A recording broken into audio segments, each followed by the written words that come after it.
জল স্থল আকাশ থেকে নজরদারি মাসের পর মাস ধরে, তারপর একেবারে নিখোঁজ স্ট্র্যাটেজি তৈরি করে হামলা। মার্কিন সেনার অপারেশন অ্যাবসোলিউট রিজলভ। ভেনেজুয়েলার রাষ্ট্রপতিকে তার বাড়ি থেকে অপহরণ, রেহাই পাননি তাঁর স্ত্রীও। কিন্তু ঘর শত্রু কোনো বিভীষণ না থাকলে এরকম অপারেশন কিভাবে সম্ভব? ভেনেজুয়েলায় কে সেই বিশ্বাসঘাতক? Mr. President, do you have a New Year's resolution? I have. Let's hear it. Peace on earth. Peace on earth.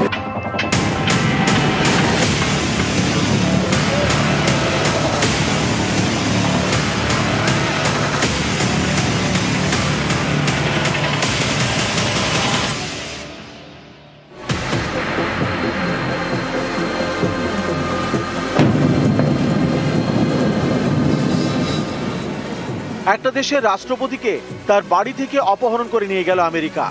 ভেনেজুয়েলার প্রেসিডেন্ট নিকোলাস মাদুরো মোরাস এবং তার স্ত্রী ভেনেজুয়েলার ফার্স্ট লেডি সিলিয়া ফ্লোরেসকে তাদের বাড়ি থেকে তুলে নিয়ে গিয়ে বন্দী করল মার্কিন সেনা।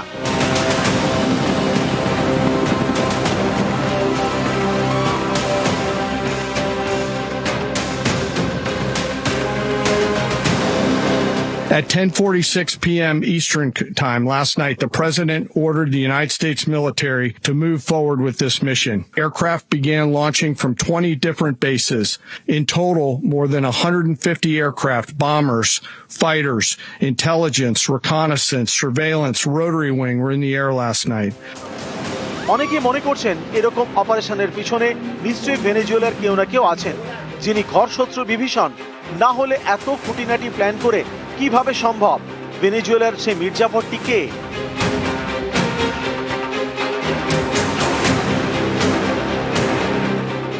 মাসের পর মাস ধরে ছক কষেছে আমেরিকা, সেই মতোই অপারেশন। শুক্রবার রাতে ভেনেজুয়েলার রাজধানী কারাকাসে আমেরিকার অপারেশন অ্যাবসোলিউট রিজলভ। এর জন্য গত কয়েক মাস ধরে তৈরি করা হয়েছে স্ট্র্যাটেজি। মার্কিন সেনার সঙ্গে যৌথভাবে কাজ করেছে গোয়েন্দা সংস্থা সেন্ট্রাল ইন্টেলিজেন্স এজেন্সি সিআইএ। ভেনেজুয়েলার নানা প্রান্তে মাকড়সার জালের মতো ছড়িয়ে পড়ে। রাষ্ট্রপতির গতিবিধির উপর প্রতি মুহূর্তে নজরদারি চালানো হয়। ভেনেজুয়েলার রাষ্ট্রপতি কোথায় যাচ্ছেন, কোথায় থাকছেন, কি খাচ্ছেন, কি পড়ছেন, এমনকি তার পোষ্য কি করছে, সেই সব খবর রাখছিলেন মার্কিন গোয়েন্দারা। এরকম ভাবেই মাসের পর মাস ধরে নজরদারি, তারপর শুক্রবার রাতে অপারেশন।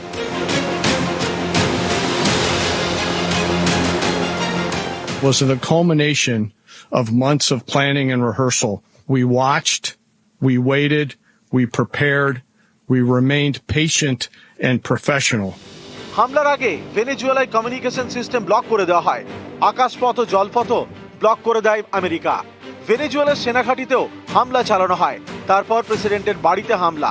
বাড়ি থেকেই ভেনেজুয়েলার প্রেসিডেন্ট ও ফার্স্ট লেডিকে অপহরণ করে বন্দী।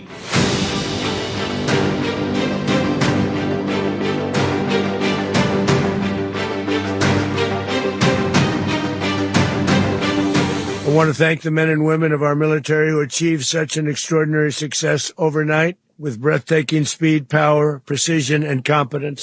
The United States military is the strongest and most fearsome military on the planet by far. With capabilities and skills our enemies can scarcely begin to imagine. We have the best equipment anywhere in the world. Delta ফোর্সের প্রশংসায় পঞ্চমুখ Trump.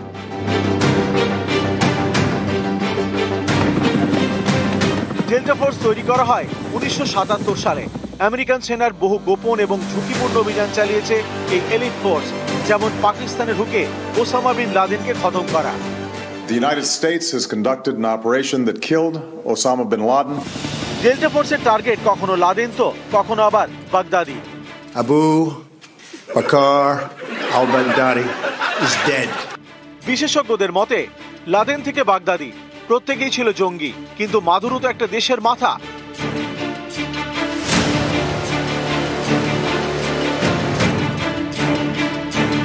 তার দেশের কেউ মির্জাফর না হলে কি এভাবে প্রেসিডেন্টকে তার বাড়ি থেকে অপহরণ করা সম্ভব?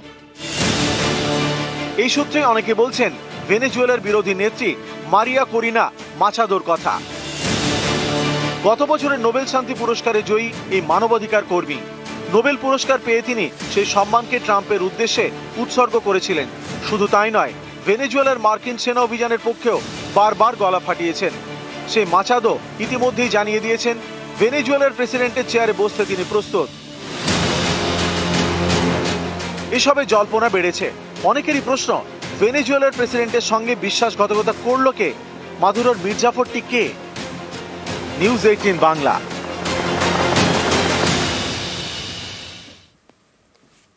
জোর জার তেল তার, ভেনেজুয়েলার খনিজ তেলের ভান্ডারে নজর ডোনাল্ড ট্রাম্পের।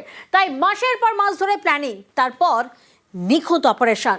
সস্ত্রেক ভেনেজুয়েলার প্রেসিডেন্টকে তাদের বাড়ি থেকে অপহরণ করে বন্দি। আর এর জন্য জলের মতো টাকা খরচ করেছে আমেরিকা। কারণ তারা জানে ভেনেজুয়েলা হাতে পাওয়া মানে বিশ্বের সবচেয়ে বড় তেলের ভান্ডার হাতে পাওয়া। তেল উঠবে আর ডলার উঠবে। We're going to run the country until such time as we can do a safe, proper, and judicious transition. So we don't want to be involved with having somebody else get in and we have the same situation that we had for the last long period of years. The greatest oil companies in the world go in and invest billions and billions of dollars and take out money, use that money in Venezuela, and the biggest beneficiary are going to be the people of Venezuela. দক্ষিণ আমেরিকার উত্তর উপকূলে Venezuela. এই দেশেই রয়েছে বিশ্বের সবচেয়ে বড় খনিজ তেলের ভান্ডার। সেই ভেনেজুয়েলাতেই শুক্রবার রাতে একের পর এক হামলা চালায় আমেরিকা। সস্ত্রীক রাষ্ট্রপতিকে বাড়ি থেকে অপহরণ করে তুলে নিয়ে যায় আমেরিকার নিউ ইয়র্কে। ট্রাম্প প্রশাসনের বরাবরই দাবি, ভেনেজুয়েলার মাদুরো সরকার মাদক চক্র চালায় এবং আমেরিকার দক্ষিণ সীমান্ত দিয়ে অনুপ্রবেশেও সাহায্য করে। এই অভিযোগেই ভেনেজুয়েলায় হামলা। কিন্তু এগুলি যে আসল কারণ নয়, আসল লক্ষ্য যে তেলের ভান্ডারের দখল নেওয়া, তা স্পষ্ট করে দিয়েছেন খোদ ডোনাল্ড ট্রাম্পই। একই সঙ্গে তিনি এও দাবি করেছেন, মার্কিন সংস্থাগুলি তেলের ব্যবসা করলে নাকি আখেরে ভেনেজুয়েলাবাসীর সবচেয়ে বেশি উপকার হবে। We're going to run the country until such time as we can do a safe, proper, and judicious transition. So we don't want to be involved with having somebody else get in and we have the same situation that we had for the last long period of years. The greatest oil companies in the world go in and invest billions and billions of dollars and take out money, use that money in Venezuela, and the biggest beneficiary are going to be the people of Venezuela. বিশ্বের সবচেয়ে বড় তেলের ভান্ডার ভেনেজুয়েলায়। উপযুক্ত পরিকাঠামোর অভাবে সব জায়গা থেকে তেল তুলতে পারে না ভেনেজুয়েলা। তা সত্ত্বেও বিশ্বের বহু দেশকে তারাই তেল বিক্রি করে। এ হলো ভেনেজুয়েলার একবার দখল পাওয়া মানে হাতে চাঁদ পাওয়া। তাই অনেক দিন ধরেই ট্রাম্পের পাখির চোখ ভেনেজুয়েলার তেল ভান্ডার। ভেনেজুয়েলায় পৃথিবীর মধ্যে সবচেয়ে বেশি তেল আছে। তো আমেরিকার লক্ষ্যই ছিল সেইটা, সেখানকার তেলের সম্পদের উপরে কবজা বসানো এবং যে সমস্ত ক্রিটিক্যাল মিনারেলস আছে সেগুলোর উপর নজর দেওয়া। যে সমস্ত দুষ্প্রাপ্য খনিজ আছে যেগুলো আমাদের আজকাল ডিজিটাল ওয়ার্ল্ডে কাজে লাগে, আমেরিকা তারই একটা নিয়ন্ত্রণ নিতে চাইছে। 2024 সালের হিসেব অনুযায়ী সবচেয়ে বেশি খনিজ তেল রয়েছে ভেনেজুয়েলায়, প্রায় 30,300 কোটি ব্যারেল। সৌদি আরবে 26,700 কোটি ব্যারেল, ইরানে 20,900 কোটি ব্যারেল, আমেরিকায় 4,500 কোটি barrel. Well, we're going to be running it with a group and we're going to make sure it's run properly. We're not doing this in vain. Run very judiciously, very fairly. We built that whole industry there.